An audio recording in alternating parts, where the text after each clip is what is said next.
एक समय की बात है, एक हाथी की मृत्यु हो गई। मृत्यु के बाद हाथी की आत्मा यमलोक पहुंची। तब वहां पर हाथी के कर्मों का लेखा जोखा निकाला गया तो पाया गया कि हाथी अपने जीवन में काफी अच्छे से रहा है। तब यमराज ने हाथी से कहा, अरे हाथी, तुमने तो अपने जीवन में कोई बुरे कार्य नहीं किए हैं। तुम्हारे कर्म भी काफी अच्छे रहे हैं, इसलिए मैं तुमसे तुम्हारी इच्छा पूछ रहा हूँ। बताओ, तुम्हें क्या चाहिए? तुम्हारी सबसे बड़ी मनोकामना क्या है?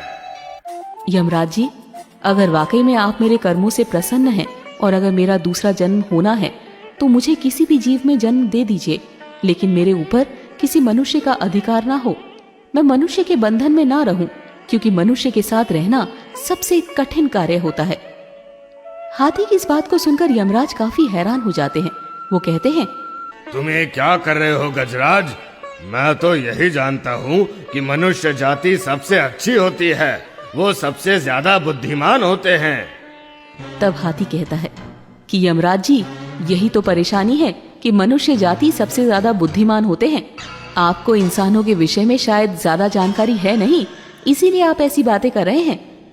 कैसी जानकारी नहीं है मुझे? तुम खुद देखो कि यहाँ पर कितने मनुष्य खड़े हैं। उन्हें उनके कर्मों के अनुसार जो मिले उसे बिना किसी परेशानी के स्वीकार करते हैं। ऐसे में हाथी कहता है कि महाराज, मतलब आपको अब तक किसी जीवित इंसान से पाला नहीं पड़ा है? ये तो मृत है। ये तो सिर्फ मनुष्य की आत्माएं हैं। किसी जीवित मनुष्य से मिलिए तो आपको पता चले ना। ऐसे में यमराज काफी हैरान हो गए। तब यमराज ने कहा, ठीक है, तुम्हारी बात को आजमाने के लिए मैं तुम्हारे मालिक को यही जीवित मंगवाता हूँ।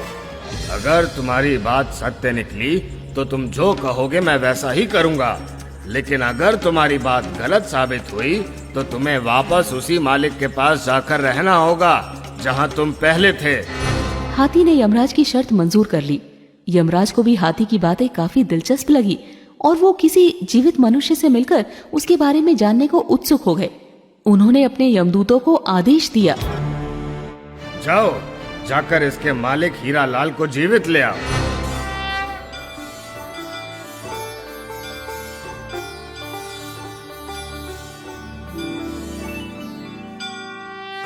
यमराज की आज्ञा मानकर 4 यमदूत हाथी के मालिक को लेने धरती पर पहुंच गए।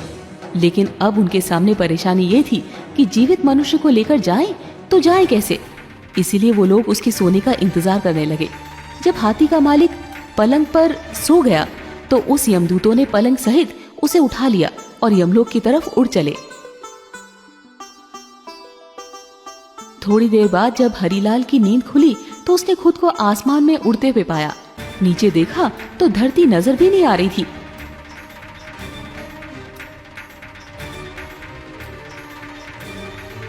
तब उसने उन 4 यमदूतों से पूछा, तुम कौन हो और मुझे कहाँ लेकर जा रहे हो? हम यमदूत हैं और तुम्हें यमलोक लेकर जा रहे हैं। तब हरीलाल कहता है, यमलोक तो लोग मृत्यु के बाद जाते हैं, लेकिन मैं तो जीवित हूँ। इस पर यमदूत ने कहा, आज वहाँ पर जीवित व्यक्ति की ही जरूरत है। दरअसल एक हाथी ने यमराज से कहा है कि जीवित व्यक्ति को लेकर आओ, तब आपको पता चलेगा। अरे, वो तो मेरा हाथी है जिसकी आज ही मृत्यु हुई है, लेकिन उसने मुझे ही ऊपर बुला लिया। तब परेशान हरीलाल ने कोई तरकीब लगाने की सोची ताकि उसका जीवन सुरक्षित रहे। इधर उधर देखने पर उसे उसके पलंग पर ही एक कलम और कागज मिल गया। उसने उस पर कुछ लिखा और थोड़ी देर में ही वो यमलोक पहुंच गया। जब वो यमराज के सामने पहुंचा तो यमराज जोर जोर से हंसने लगा और हाथी की तरफ देखकर बोले, ये लो, तुम्हारा मालिक आ गया। कहाँ तुम इतने बड़े और ताकतवर और कहाँ ये अदना सा इंसान? ये भला क्या कर लेगा? थोड़ा सब्र कीजिए महाराज, आपको सब पता चल जाएगा। इधर आओ। लेकिन बीच में ही रुककर हरीलाल कहता है, यमराज जी, क्या आपको पता है कि मैं कौन हूँ? तब यमराज कहते हैं, मैं तो सिर्फ इतना जानता हूँ कि तुम इस हाथी के मालिक हो। इसके अलावा मैं तुम्हारे बारे में कुछ नहीं जानता। अब तुम ही बता दो कि तुम कौन हो। तब हरीलाल वो कागज यमराज को देते हुए कहता है, ये लीजिए, आप खुद ही पढ़कर जान लीजिए कि मैं कौन हूँ। ये वही कागज था जिस पर उसने आते हुए कुछ लिखा था। जब यमराज जी ने वो कागज खोलकर पढ़ा तो हैरान रह गए और अपने सिंहासन से नीचे उतर आए। इसके बाद यमराज ने खुद हरिलाल को अपने सिंहासन पर बैठा दिया। जैसे ही वो सिंहासन पर बैठा, उसने सबसे पहले यमराज से कहा, यमराज जी, आज से यमलोक पर से आपका शासन खत्म हुआ। आज से मैं यहाँ का राजा हूँ। मैं जैसा कहूँगा हर किसी को वैसा ही करना होगा। तब हाथी कहता है कि अब देखिए यमराज जी, आगे आगे होता है क्या। तभी हरिलाल कहता है कि अब से स्वर्ग और नरक का झंझट खत्म, सभी के सभी स्वर्ग जाएंगे। अब देखते ही देखते नर्क में रहने वाले सारे लोग स्वर्ग में आ गए। अब नर्क का द्वार बंद कर दिया गया। जिस किसी की भी मृत्यु होती तो सीधा स्वर्ग जाता। इधर हरिलाल मन ही मन में ये भी सोच रहा था कि जिस दिन मेरी सच्चाई यमराज के सामने आएगी, मुझे मार दिया जाएगा। ऐसा सोचकर उसने दान पुण्य करने शुरू कर दिए। चित्रगुप्त से कहा कि ये जितने भी प्राणी हैं, उनका हिसाब किताब करके मुझे बताओ कि किसने कितने कर्म और किसने कितने कुकर्म किए हैं। तब चित्रगुप्त ने सबके बारे में बता दिया कि किसे कौन सी सजा मिलनी है।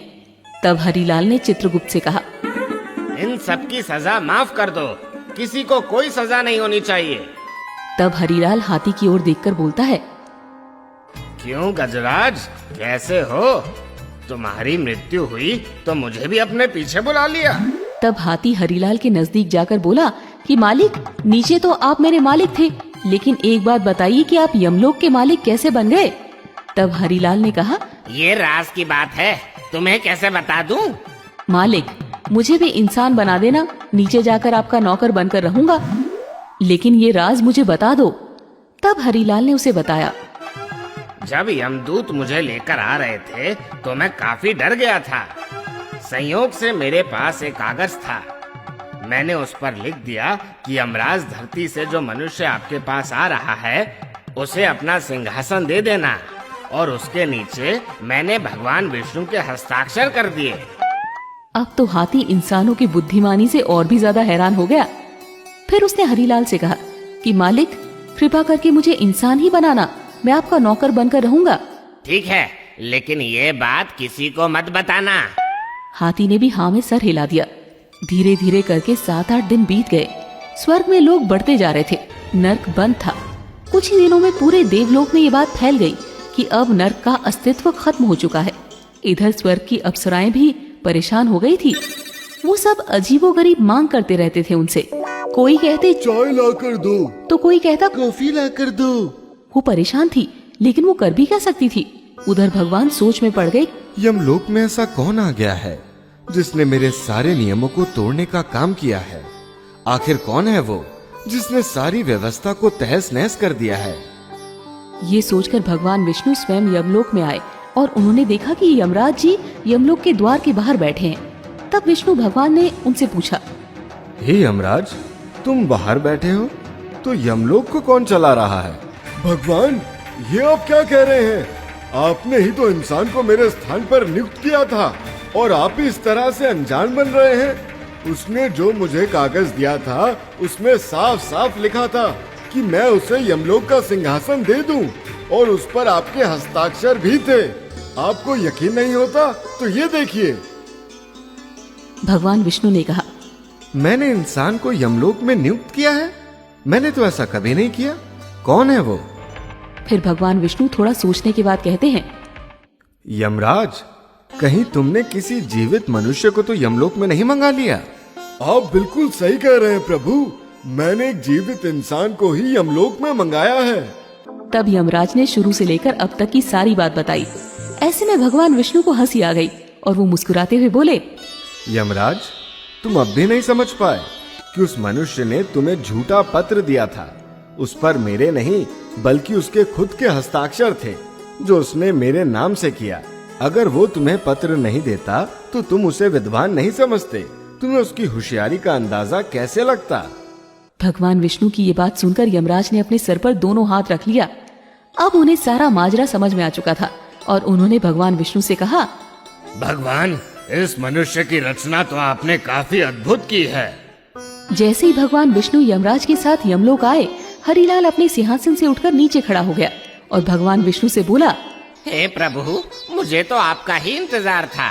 मैं कब से यही सोच रहा था कि कब आपके दर्शन होंगे और मुझे इस कार्य से मुक्ति मिलेगी। तब भगवान ने मुस्कुराते हुए कहा, तुम बहुत चालाक हो। देखो यमराज, जीवित व्यक्ति को यमलोक बुलाने का क्या परिणाम हुआ।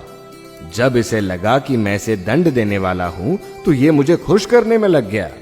मैं मान गया प्रभु, किसी भी इंसान को समझना किसी के लिए आसान नहीं है। यमराज ने उस हाथी से कहा, गजराज, तुम शर्त जीत गए।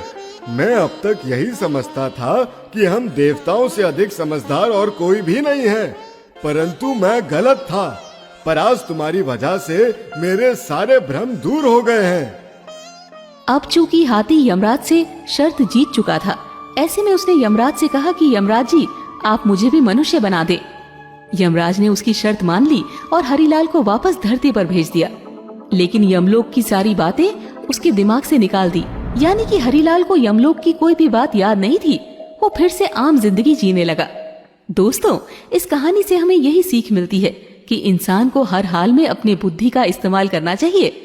अगर वो चाहे तो वो किसी भी मुसीबत का सामना आसानी से कर सकता है, जिस तरह हरिलाल ने किया।